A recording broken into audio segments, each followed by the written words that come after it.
Shit, my fault, man. I was trying to straighten up the damn thing and cut it off. But most of our black people here in Timeri, aka America, don't think that they're prisoners of war. They don't think that they're that this conquered state is a prison. They don't think that these laws are written against them, which all you have to do is go get the PDF of the Constitution and read it. Take a week and go read the Constitution. You're nothing. You're belittled to cattle. All the laws and all the other stuff that has been passed is against you. The war on drugs, the war on crime, all this stuff is to keep you indoctrinated into their system. Now, just to give you a little seed of that thought process,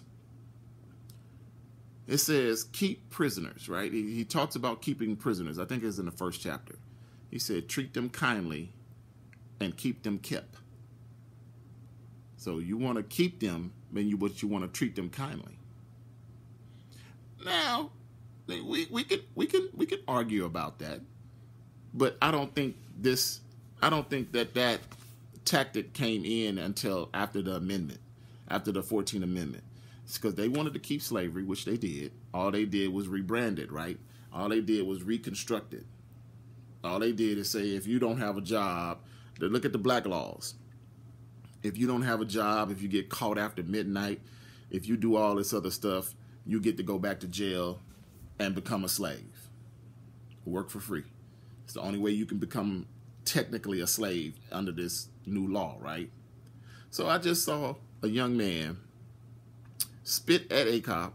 I don't know. They said spit at, didn't say spit on. And the young man receives 71 years in prison. You don't think you're a prisoner of war? You don't think that this condition is something that we should be trying to get from up under? You don't think that we should be separating? A young man spit at a cop and got 71 years in jail. He didn't kill nobody. He didn't bomb nobody. He didn't threaten nobody. He didn't fight the cop. He didn't do anything but spit at this man, and he got 71 years. And you don't think that this system is set up against us? Something ain't right. But let's keep digging. Let's keep going on with the mindset, because this man talks about knowing your enemy. Now the preacher dude below, I like I said, his I don't like the brother down below, right? I don't like what he said at all about, the art of war. I don't like what he said about anything, especially when he said certain people aren't your enemy. Okay. So let me tell you what he was talking about. Let's dive into that part, because as a commander, you want to bring your guys together, right? As a religion, that's division. Like I said, most of these wars were fought over religion. Most of the wars that you talk about, the oldest wars that you can go back to and find, are fought over religion. So I don't agree with the art of war governed by these factors. The moral law, if the moral law is the religious law, because certain people believe that you can have a sex with 9-year-olds, and that's okay. Certain people believe that your woman shouldn't be seen, or she should be stoned to death, and that's okay. See, you have to know everybody's religion. You have to know, okay, can I partner up with this person and consciously him be a partner? So the moral law is we shouldn't do any harm. In my humble opinion, I know y'all love using that word. In my humble opinion, in my honest opinion, I don't want to use humble. I told y'all, fuck humble. In my honest opinion, I think if you're out there forcing yourself on anybody, if you're out there drinking blood, killing people, trafficking people, anything for sex that's devious, I think you should be slaughtered. That's my moral fiber. So we're not going to agree. Because if you come to me as a Muslim and say it's okay to marry a 9-year-old and have sex with her, and you're talking about my daughter, I'm going to kill you. I'm going to defend my daughter and kill you. So that moral thing, with all this division that we have, I don't see us coming together on one straight path and say, hey, this is what we're fighting for. But maybe if you guys would read this, and we can come together and say, hey, you know what the people need is XYZ. The people need to hear this. The people need to hear that. They need to hear this person say what you just said. Hey, man, everybody else steals my information and uses it for their own benefit. Why can't you guys find one of these articulate brothers, take my information and give it to him and let him run wild with it? And we got to figure out a way to make these people understand that we're at war. We're prisoners of war. Anytime they feel like, we're their property. And I'm not gonna, and I'm not saying just us, everybody on this country right here, you're their property. So they can give you something to make you sick and then turn around and say, oh, I'm sorry for doing that. They can create something and give it to you to kill off the people because they're saying, oh, it's population control. That's why they can do that, because that's their law. That's what they do. See, I want sovereignty where you can go and do what we want to do. I don't want to drink lead. I don't want to drink arsenic. I don't want my baby's food to be full of lead and poisons and fluoride and all this other stuff. And I don't want dried up dead bugs and roaches and beetles and shit in my orange juice. That shouldn't even be there. I don't want bull sperm in my motherfucking energy drinks. That should not be there. I don't understand how we can't get on the same page when it comes to these things that we see and we know it's wrong, but we'll still do it. I don't get it. Okay? So, getting back to the point where the man says this, and I want to finish off on this. I want to finish off strong. He says, if a man knows himself but does not know his enemy, he will be successful 50% of the time, and he will fail 50% of the time. Okay? He says, if a man knows himself, you, but doesn't know his enemy, he will be successful 50% of the time. Now, I'm gonna say this to you guys right now. I don't think, first thing first, I don't think a lot of people don't know themselves. And I don't believe that a lot of people know the true enemy. Okay? We're going to wrap it up with who's the enemy. And I'm not going to say anything. I want you to use your brain and think about it. It says, if a man doesn't know himself and doesn't know his enemy, he will always fail. If a man knows himself and knows the enemy, he will be successful. Now, I want to say this. We got to go back to modifying our tactics because of our condition. We have to modify our tactics because of our condition. And I think that's going to be the name of this video. We must modify our tactics because of our condition. Victorious warriors, because I think we all warriors. I'm getting to the general stage right now. I'm in my 50s. I'm not the one that should be out there on the battlefield. I'm getting old. My job is to train and get that commander. Hopefully one day one of you young bucks out there hear my voice and becomes that commander, that leader that we need.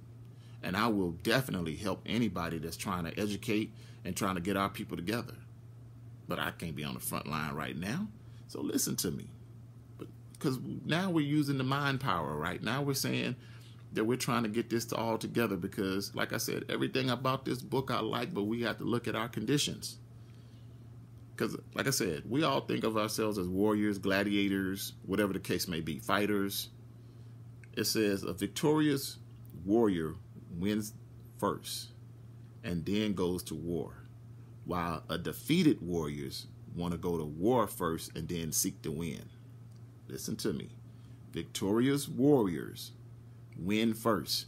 So I've already, in my mind, I've seen the village. I've seen the land. I've seen our success. I've seen sovereignty. I've heard about it. I've read about it. I see it. I see that we can do this. This is the way we do it. This is what we have to do. I see the hotel. I see the banking system, which is the hotel. I see our own lands, our own communities. I see it. I see our own Wakanda. I see it. But now we got to figure out a way to get there together. And it's not going to be everybody. And I'm sorry about that. It's not going to be everybody, because our morals are totally different. But like I said, even in the wake of trying to unify everybody, we have to agree that this is something that, we want to do. We have to agree that on this property, no, you're not building 5 different churches. You're not going to do that. We have to agree to something. Hey, man, y'all go down the street, down the road, and have church off the property, if that's what you want to do. But you want to be, but that's telling me that once again, see, that's what I'm saying, man. It's so much division between us. I don't see how we can successfully do it. But once again, this is my assessment of it. I think I have some great points. I took notes for a couple of days. So I want you guys, man, to read, Google the PDF, get the PDF, listen to the audiobook, The Art of War. I'll put it on here. But, hey, man, remember, the conditions dictate our moves. And you have to realize that we are captured fighters. We are captured warriors. They took our whole country. They took the entirety of Timeri. We are prisoners of war. So now we have to look at our conditions and try to say, how do we get out of this? Because my thing is, when he talks about sovereign, when he talks about you have to pick the side of the best sovereign, I understand that. But you guys, I guarantee you guys don't know it, because every time I talk about sovereignty, I don't get nobody to say anything about it. Like, I mean, I've even done videos where I compare the Jews and say, hey, man, this is how their town is. This is what they want to do. They don't want no electrical stuff. They don't want cars. They don't want this. They don't want that. That's fine. That's their thing. I'm saying let's be here with the technology. But let's have our own land where we can do what we want to do, and we're not. You don't have to bend over backwards for us. You don't have to suck nobody's. You don't have to have same-sex activities if you don't want to. If you become what's wrong with us having our own TV network? What's wrong with us having our own music company? What's wrong with us building all these things and then doing all of this stuff? What's wrong with us? What's wrong with us? As much as I don't like it, and I'm not really into it as much. What's wrong with us having a sports team? Hey guys, we're going to have our own professional sports team, and we're going to compete with you guys just for the shits and giggles of it. What's wrong with that? But also, what's wrong with us nurturing our children, getting them out of this school system, nurturing our children so they can be geniuses, so we can advance to that level? What's wrong with that? What's wrong with us having a military-based situation where we protect our people? Don't fly. It's a no-fly zone. It's a no-visit zone. You can't come. Because now I know the tactics. I know our enemy tactics, because now I know our enemies. I know, like the preacher said, oh, this person ain't our enemies. Okay. Who wrote the laws that says you're less than a man? Who gave you religion? Who split you guys up and said, this is good, this is bad, and you have to conform to one of these. Who said that? Who said that? And y'all know my page, man. Y'all know my page. I'm not banging on people, but I know who my enemy is. I know who killed us on a crazy ass rate. I know who maneuvered through our communities and through our cities without nobody raising an eyebrow. But 600,000 women is missing every year. 60,000 women is missing every year. One city, 20,000 children was moved in 3 months. Who could grab a child, put them in their car, drive off, and you guys don't think shit about it? Who said it was okay to put a young man in jail for spitting at a cop for 71 years? Who did that? Who said it was okay to grab you, beat you, lynch you, string you up on a tree, display your body parts, put you on postage stamps? Who did that? So I think it's very clear who our enemy is. And then we have, like I said, this is something that you've been indoctrinated in. So guess what? You're going to have people that look like us that's against us. You're going to have people that look like me and they've done it for years. They've done it for years. Whatever era you want to look at, you want to go back to the 60s and 70s when these brothers was power to the people and they wasn't doing interviews. They always had, and I didn't know he was this much of a coon. Why is Sly on the same show with Muhammad Ali talking about politics? Why is Sly on the show? But if you ever seen me share that little clip, you will see, because he was an antagonist. He didn't believe in black power. He didn't believe in separation. He didn't believe that certain people were our enemies. He loved those certain people. And I'm not saying everybody is out there as our enemy, family. I'm talking about the infrastructure of this system is against us. Who wrote the structure? Who benefits from the structure? Who keeps putting us in situations where we have to fight and defend a young man for spitting on somebody? Who keeps putting us on that? Or one of our women comes up dead when they drag her alive into the jail, and the next thing you know, she's dead. Who keeps doing that to us? These people might not know who our enemy is, but I know who our enemy is. So that's my conclusion on the art of war. And like I said, the key gems to me is our condition will dictate our commands.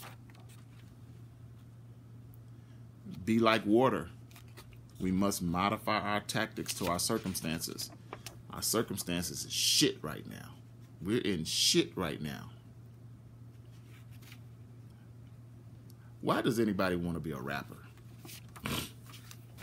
Why would anybody right now want to be a rapper? Family, money ain't everything. Why would you want to be a rapper? Even if you made it possible that you owned your own masters, started your own label, from Sam Cooke to Blue Dolphin or Young Dolphin, Blue Dolphin, to all these brothers that own their stuff, what they do, they kill them. And like I said, we're so indoctrinated. We're so indoctrinated into the bullshit. It's our people that's pulling the trigger. So that's why I tell y'all, when we do move, a lot of these people ain't gonna make it. And then we're gonna have to display some of these people as frauds and hang them up. We're gonna have to let them know, hey man, you cannot do what you did to our previous ancestors. You cannot do what you did to our other towns. You cannot infiltrate us like that. And if we find out, you will be dealt with accordingly. That's gonna be our biggest issue from day one, is our people running back to tell Massa that we're doing XYZ. Okay? So like I said, man, Yeah, it was a very interesting read or listen. I want you guys to also dive into it, man, and do your studies, and let's see what happens, man. Let's see if this commander is listening to my voice. Let's see if he pops up, man. I got all the gems for you. So if there's any young warrior out there ready to go, let's go. All right, Hotel.